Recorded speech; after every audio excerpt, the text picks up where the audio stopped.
Irmãos queridos, nós vamos abrir a palavra de Deus no Evangelho de Cristo, conforme o registro de Mateus, capítulo 4. Mateus, capítulo 4. Vamos fazer a leitura até o versículo 11. Mateus 4, de 1 a 11. A seguir foi Jesus levado pelo Espírito ao deserto, para ser tentado pelo diabo.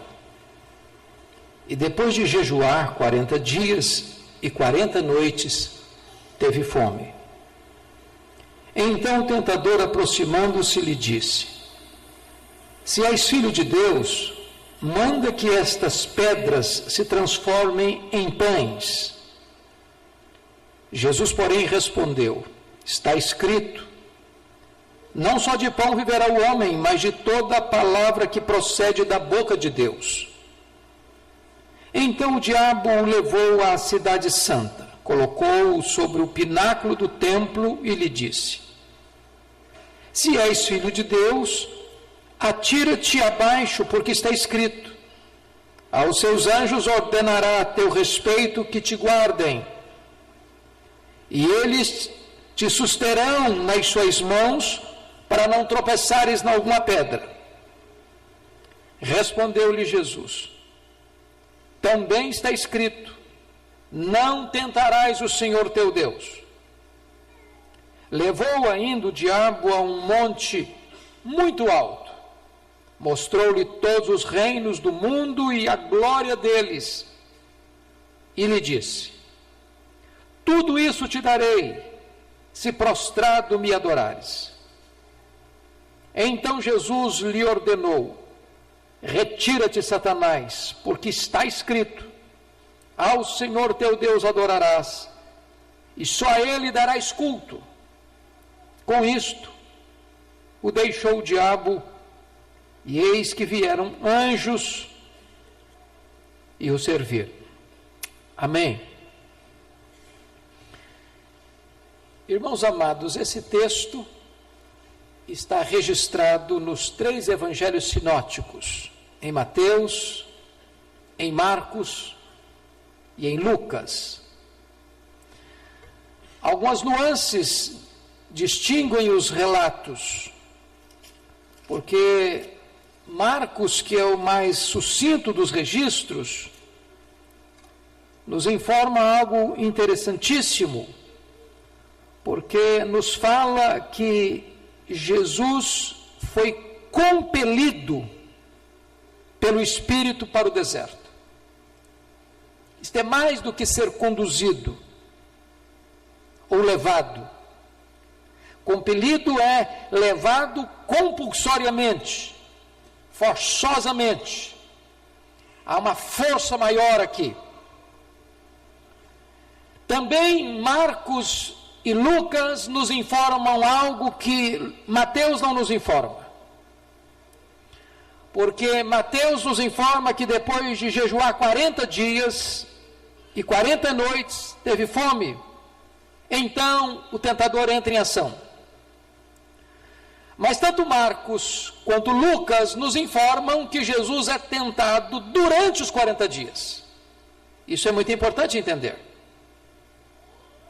Que não foi uma tentação pontual, depois dos 40 dias. Porque Marcos 1,13 diz: Onde permaneceu 40 dias, sendo tentado por Satanás. Curiosamente, nenhum dos 3 evangelistas nos informam que Jesus orou. Nem Mateus, nem Marcos, nem Lucas. Pressupõem que ele orou, mas nos informam que ele jejuou. E então deduzimos que se Jesus passou 40 dias jejuando, que dentro desse jejum também houve oração, mas os evangelistas não nos informam expressamente esse fato.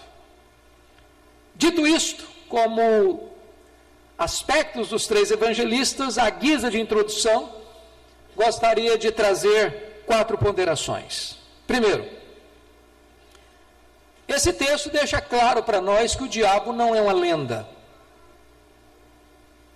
não é um mito, não é uma espécie de ideia subjetiva ou energia negativa. Que o diabo é um ser, um anjo caído, uma personalidade, maligno em seu caráter, mau em suas ações. A Bíblia o compara a uma serpente astuciosa, a um leão voraz, a um dragão destruidor. A Bíblia o chama de príncipe deste mundo, Deus deste século. O espírito que agora atua nos filhos da desobediência. Ele age sem trégua, ele não tem descanso, ele sempre está em ação. A segunda coisa que é importante entender, à guisa de introdução, é que a tentação, ela é inevitável, inevitável. Deus teve um filho sem pecado, Jesus Cristo, mas não teve nenhum filho sem ser tentado. Todos nós sabemos o que é isso. Todos nós já passamos, ou estamos passando, ou passaremos por isso. É importante entender que não é pecado ser tentado. Porque o texto diz que foi o Espírito Santo quem compeliu Jesus ao deserto para ser tentado. E Mateus nos informa que ele foi levado pelo Espírito Santo para ser tentado. Alguns estudiosos, por não temerem a Deus e não estarem calçados com as sandálias da humildade, e nem vestidos pela fiel interpretação das Escrituras, blasfemam dizendo que o Espírito Santo estava em parceria com Satanás para levar Jesus ao pecado. A Bíblia não nos diz isso. Quando o Espírito Santo compele ou conduz Jesus ao deserto para ser tentado, não é para induzi-lo ao pecado, mas exatamente é para vencê-lo no seu território. Porque, se vocês perceberem, não é aqui propriamente Satanás quem está atacando a Jesus, é Jesus quem está invadindo o seu território. E invadindo o seu território para vencê-lo. Portanto, irmãos, é importante para nós entender uma coisa. Jesus nos ensinou a orar dizendo: livra-nos da tentação. Nós deveríamos entender que a tentação é algo que não devemos estimular, mas também nós devemos esperar. Devemos esperar. Terceira coisa, a tentação pode vir na sua, na minha vida, na nossa vida, nas horas mais esplêndidas da nossa jornada. Se não, vejamos. Jesus acabou de ser batizado no Jordão. Jesus viu uma das experiências mais incríveis do seu ministério, os céus abertos, Espírito Santo descendo sobre ele, o Pai falando das alturas: este é o meu filho, o meu amado, em quem eu me comprazo. Notem isso. Depois diz a Bíblia que Jesus Cristo vai para o deserto, é Lucas que nos informa isso, cheio do Espírito Santo. Cheio do Espírito Santo, conduzido pelo Espírito Santo, compelido pelo Espírito Santo. Em outras palavras, não houve nenhum intervalo entre a glória do batismo e a dureza da tentação. Não houve nenhum intervalo entre o sorriso do Pai no Jordão e a carranca do diabo no monte da tentação. Jesus saiu da água do batismo para o fogo da tentação. Nenhuma transição entre o céu aberto do Jordão e a escuridão medonha do deserto. O que significa isso? Significa que o fato de você ser um crente piedoso, cheio do Espírito Santo, que está sendo guiado pelo Espírito Santo, você não está isento de ser tentado a despeito dessas grandes e gloriosas experiências. Quarto lugar, o mesmo Jesus que venceu o diabo nos assiste quando somos tentados. E eu entendo, irmãos, que uma das razões por que esse texto está na Escritura é exatamente por isso. Para mostrar para nós que aquele que venceu o diabo no seu território, porque o melhor dos santos pode ser tentado pelo pior dos pecados, agora, como nosso sumo sacerdote, é poderoso para nos assistir e nos fortalecer também na nossa tentação. Em outras palavras, nós estamos entrando em um território onde o nosso irmão primogênito, onde o nosso irmão maior já entrou nesse terreno, já venceu Satanás e é poderoso também para nos assistir e nos fortalecer, para também nos dar a vitória. Então, dito isso à guisa de introdução, eu quero tirar aqui 3 lições. Primeiro, vamos ver as estratégias do diabo. Notem vocês que Satanás não se afasta de nós pelo fato de sermos filhos de Deus, nem pelo fato de estarmos cheios do Espírito Santo. A coisa que antecede essa experiência é que Jesus escuta: tu és o meu filho, e o Espírito Santo vem sobre ele, e ele é cheio do Espírito Santo.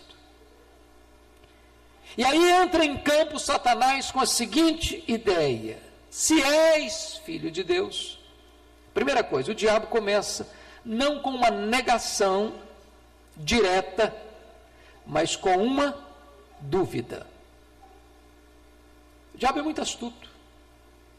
É claro que ele não chega dizendo para você algo que vai confrontar sua fé de forma direta. Ele começa com uma sutileza. Foi assim lá no Éden. É assim mesmo que Deus disse? Bota dúvida. Notem que Satanás ou o diabo põe em dúvida exatamente a verdade que Jesus acabara de ouvir no Jordão. Tu és o meu filho. E ele pergunta: se és filho. Terceiro, o diabo pôs em dúvida toda uma vida. Porque na verdade, quando Jesus chega ao Jordão, chega com 30 anos. E até os 30 anos, Jesus teve plena consciência de que Deus era o seu pai. Aliás, com 12 anos, ele disse isso lá no templo, para os doutores e para os seus pais. Em outras palavras, irmãos, uma das sutilezas do diabo na nossa caminhada cristã é questionar o nosso relacionamento com Deus e enfiar a cunha da dúvida na brecha da nossa mente. Segundo lugar, Satanás não deixa de nos tentar pelo fato de orarmos e jejuarmos. Eu disse para vocês que não está escrito nenhum dos 3 evangelhos que Jesus orou. Nós aprendemos desde criança que ele orou. E nós tiramos isso por inferência. Porque se ele passou 40 dias jejuando, pressupõe que ele orou. E o fato de Jesus ter orado e ter jejuado e estar cheio do Espírito Santo, não tirou dele a possibilidade de ser tentado.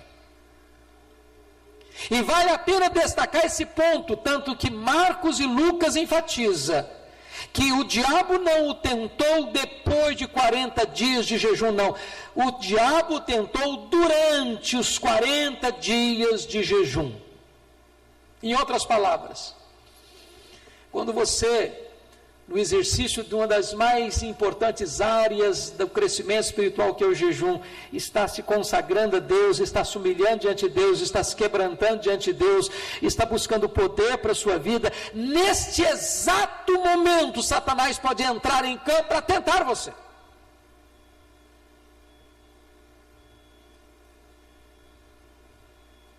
Quem não vigia, quem não ora, não consegue resistir a essa tentação.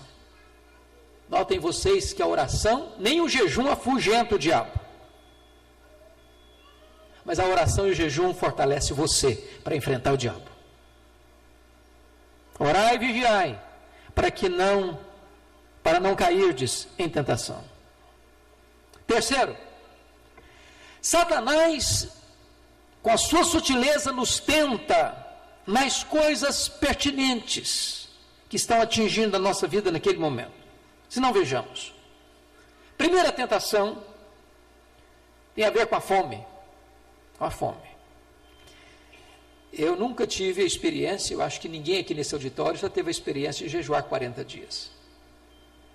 Mas nós já lemos de pessoas que jejuaram 40 dias. Alguns deles entraram em desespero. Outros em fraqueza, quase de morte.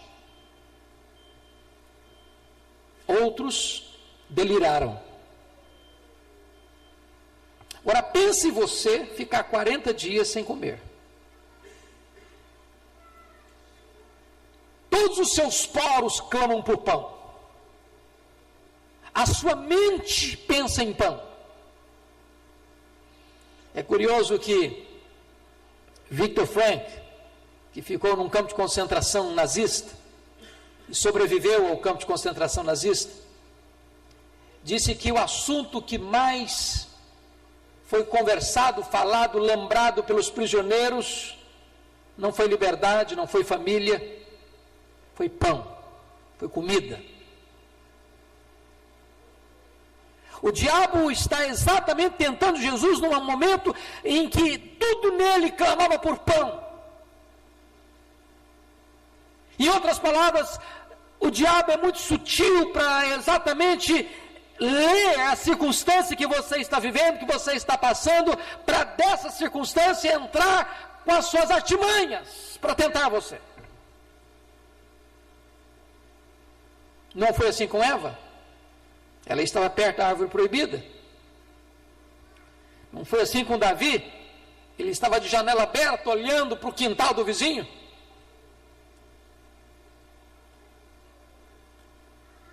Não foi assim com Pedro? Ele estava seguindo Jesus de longe.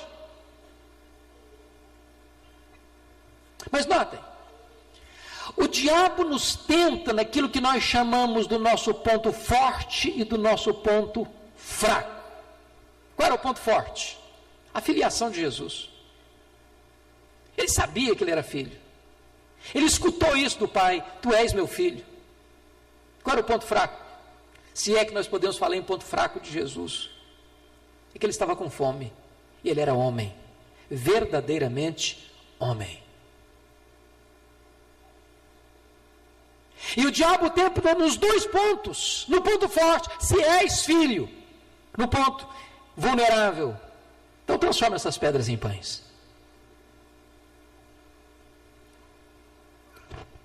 Quando é que nós somos mais vulneráveis? Quando nós nos julgamos fortes. Não foi esse o ponto de Pedro? Ainda que todos te deixem, eu jamais. Autoconfiança. Não foi isso que Paulo disse? Quando eu sou forte, é que eu sou fraco.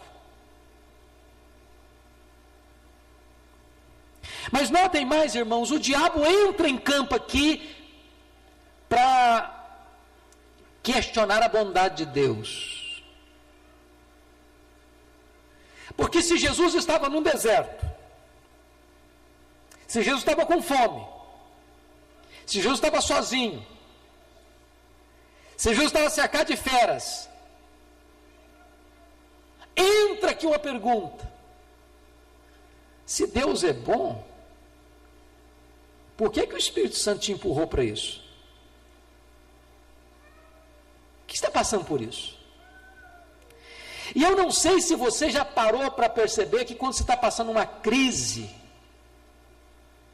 você é levado a questionar a bondade de Deus na sua vida. Não foi assim com os discípulos, quando eles estavam na tempestade no mar da Galileia? Mestre, não te importa que pereçamos?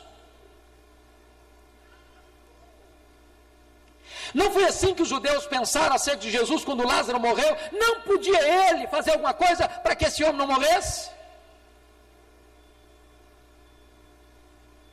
Se Deus é bom, por que eu estou passando por essa crise? Se Deus me ama, por que eu estou doente? Se Deus cuida de mim, por que eu estou desempregado? Se Deus é tão fiel, por que eu estou atravessando esse vale? E eu não sei se vocês se lembram do filme Deus Está Morto, o primeiro exemplar do filme, que aquele professor ateu, nas discussões com o aluno crente, chega um momento que ele confessa que o seu ateísmo decorreu do fato de ele ter esperado que a sua mãe fosse curada de câncer, e que já que Deus não curou a sua mãe de câncer, Deus então não é bom. Ele passou a odiar Deus.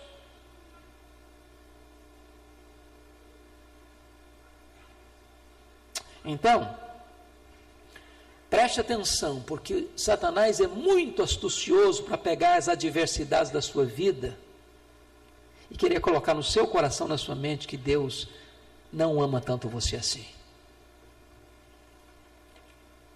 Agora notem, o diabo está aqui explorando também as circunstâncias adversas, porque tudo que está ao redor desse texto retrata isso: a fome, a solidão, as feras, o deserto. Não são boas companhias, nem boa circunstância. E qual é a sugestão de Satanás? Se você está numa crise, e Deus está dizendo que ama você, por que você não sacode essa dependência de Deus e faz alguma coisa? Para que você confia em Deus quando a crise chega? Não é a pergunta da mulher de Jó? Ainda conservas a tua integridade, Jó? Amaldiçoa o teu Deus e morre. Faça alguma coisa. Resolva o seu problema. Transforma essas pedras em pães.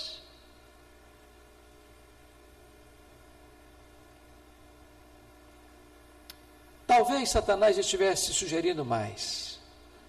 Satanás sabia que lá no vale, tinha muita gente com o estômago vazio, muita gente clamando por pão. Que se Jesus transformasse aquelas pedras em pães, ele seria aclamado como um grande herói popular. Talvez Satanás estivesse sugerindo a Jesus a ter um reino de milagres, de pão sem cruz. Mas mais do que isso, o diabo sugere a Jesus a satisfazer imediatamente os seus desejos e necessidades. O prazer, comer é um grande prazer. Concorda comigo? Você quer coisa mais preciosa do que comer? Sobretudo quando você está com fome. Alguém disse que o melhor prato é a fome. Você come um prato de arroz com feijão gostosamente, se você está com fome.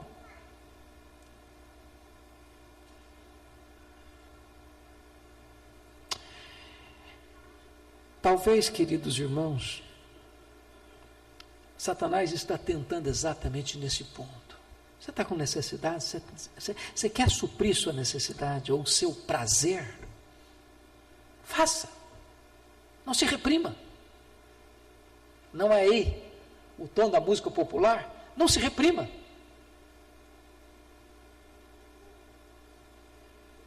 E Jesus refuta o diabo dizendo: não só de pão viverá o homem, mas de toda a palavra que procede da boca de Deus. Mas aí vem uma segunda área da tentação, quando a Bíblia diz que Satanás leva Jesus para o pináculo do templo, o ponto mais alto da cidade santa. E aí vem a sutileza do inimigo, porque ele percebeu que Jesus estava citando Bíblia. Está escrito. Ah, é aí? Então vou citar a Bíblia também. Está a Bíblia também. E ele cita para Jesus o Salmo 91. Aquele salmo que as pessoas gostam de botar em cima da mesa, como se fosse um amuleto, para espantar demônio. O diabo usou o Salmo 91 também para Não para espantar demônio, mas para tentar pegar Jesus no contrapé. E cita o texto para Jesus. Já pensou o diabo de Bíblia na mão? O diabo como pregador? O diabo como mestre? Só que o diabo é um péssimo intérprete das Escrituras. Ele é um péssimo exegeta. Porque se você perceber, ele cita o texto, mas omite parte do texto, porque ele diz o seguinte, veja comigo, Mateus 4. Se és filho de Deus, atira-te abaixo, porque está escrito, aos seus anjos ordenará a teu respeito que te guardem, e está escrito lá no texto, em todos os teus caminhos, em todos os teus caminhos ele tirou. Sabe por que tirou? Deus só guarda você e a mim quando nós estamos em todos os caminhos dele. Deus não tem nenhum compromisso com a nossa loucura. Deus não tem nenhum compromisso com a nossa desobediência. Deus não tem nenhum compromisso em nos guardar quando nós transgredimos a sua palavra e nos conspiramos contra ele em franca e total e aberta desobediência.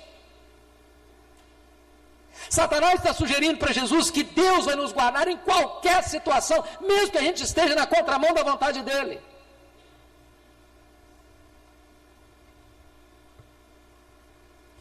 Notem vocês que a proposta de Satanás aqui é de um milagre de exibição. Lança-te daqui para baixo. Não vai acontecer nada. Está escrito. Só que não foi bem isso que Deus prometeu. Deus não prometeu que vai honrar as aventuras e loucuras da nossa presunção.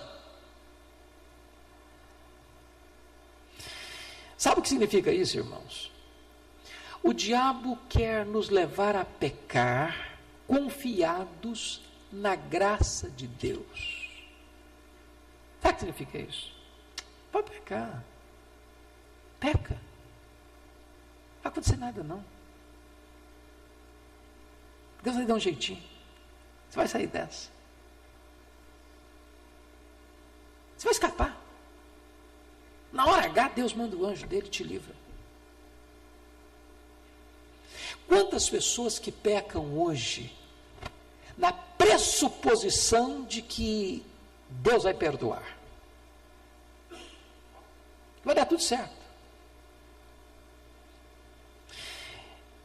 Sabe qual é a resposta de Jesus? Não tentareis o Senhor teu Deus. Não tentarás o Senhor teu Deus.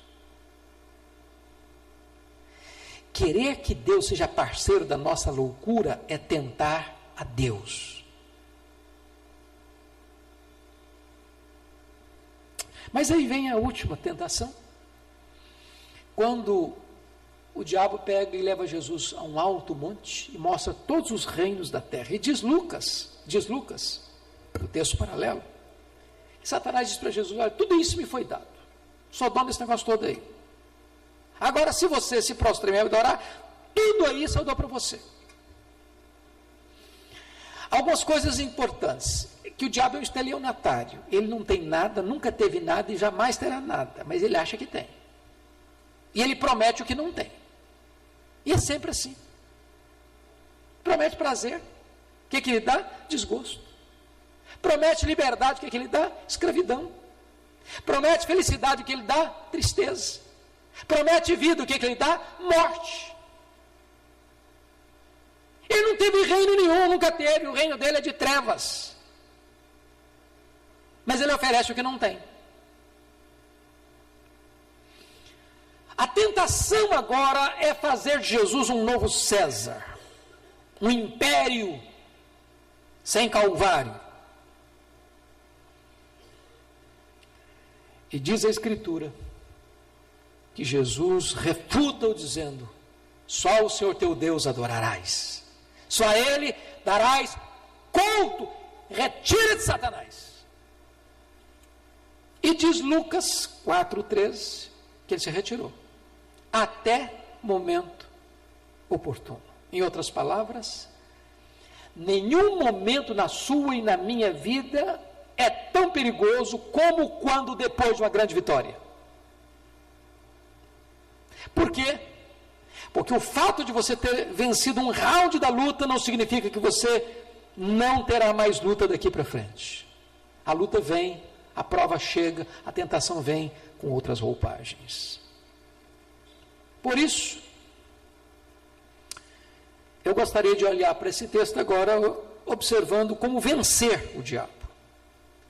Como é que Jesus venceu? Por que Jesus venceu? Como Jesus venceu? Isso é importante para nós. Primeiro, Jesus venceu, por ter uma vida de intimidade com Deus, por meio pressupomos, da oração, claramente do jejum.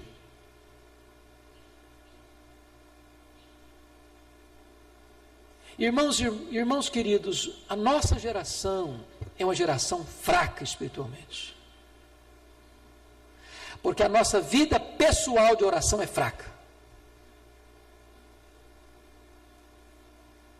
Eu não sei, mas eu pergunto a você, e você precisa levantar a mão, responde para o seu coração: quanto tempo você investe na vida devocional em 24 horas do dia? Onde fica a sua Bíblia na sua casa? Quanto tempo você gasta com a sua Bíblia na mão, dentro da sua casa? Segunda a sábado. Que tempo você tem para estar sós com Deus para orar? Qual foi a última vez que você jejuou? Como você classifica a sua vida de intimidade com Deus?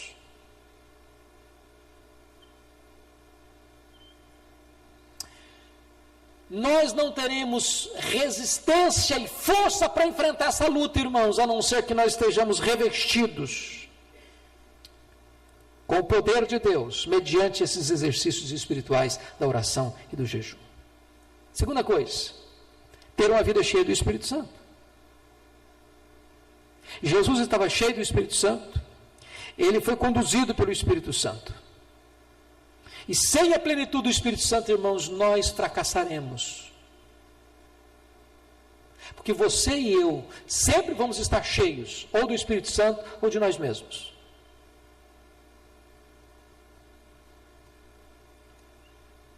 E eu faço essa pergunta a você hoje: você está cheio do Espírito Santo? Há evidências disso na sua vida?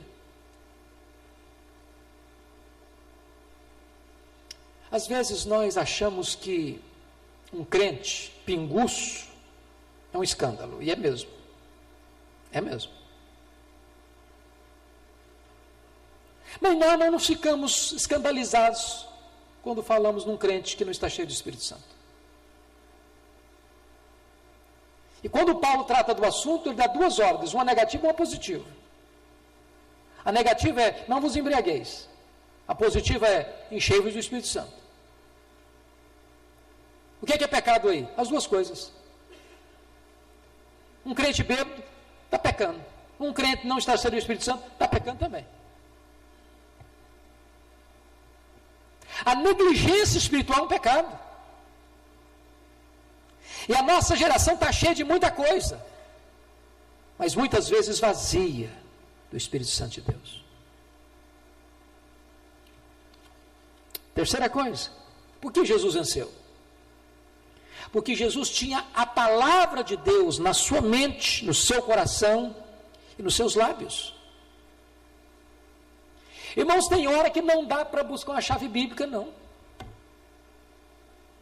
Tem hora que não dá para correr lá na sua sala ou lá no seu escritório para abrir a Bíblia. Olha, está escrito aqui, não. Você tem que ter no seu coração. Crente tem que memorizar a palavra de Deus. Tem crente que memoriza piada. Sabe 1000 piadas, não sabe um versículo da Bíblia. Tem crente que é especialista em partilhar nas redes sociais toda piada engraçada, mas não partilha um versículo da Bíblia. Na hora que a coisa pega, não adianta piada. Você tem que ter Bíblia na mente, no coração e nos lábios.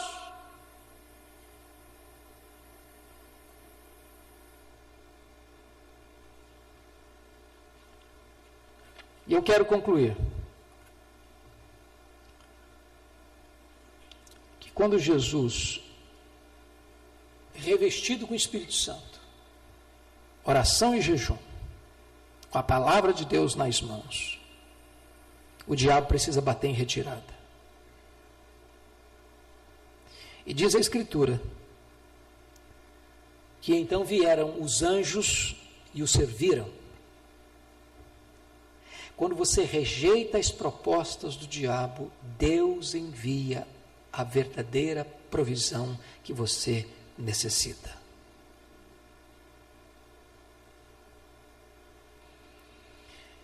E é Lucas que nos informa isso. Depois que Jesus foi cheio do Espírito Santo no Jordão, que foi conduzido pelo Espírito ao deserto, e ele estava cheio do Espírito Santo no deserto, e venceu Satanás no deserto, cheio do Espírito Santo, ele retorna para Galileia, e cheio do Espírito Santo, ele entra na sinagoga de Nazaré, e cheio do Espírito Santo, ele pega a palavra de Deus nas mãos e lê: o Espírito do Senhor Deus está sobre mim, e me ungiu para pregar, para libertar e para curar. E nessa força, nesse poder do Espírito, ele realiza o seu ministério. E os doentes são curados, e os cativos são libertos, e os pecadores são perdoados, e o reino de Deus é estabelecido. Agora eu quero que você fique em pé para ler comigo Hebreus capítulo 2, versículo 18. Há uma só voz, porque a palavra de Deus para o seu coração nesta noite é uma palavra de esperança, é uma promessa que você e eu precisamos agarrar a ela. Hebreus 2,18. Toda a igreja comigo, por favor. Pois naquilo que ele mesmo sofreu, tendo sido tentado, é poderoso para socorrer os que são tentados. Você pode ler de novo? Pois naquilo que ele mesmo sofreu, tendo sido tentado, é poderoso para socorrer os que são tentados. Louvado seja o Senhor. Nós temos alguém que nos socorre, que conhece a nossa fraqueza. Ele já passou por esse caminho, ele venceu, e ele está do nosso lado. Ele é o nosso advogado, ele é o nosso Senhor, ele é o nosso Salvador. Ele se importa conosco, está pronto a nos assistir, a nos socorrer e a nos dar vitória.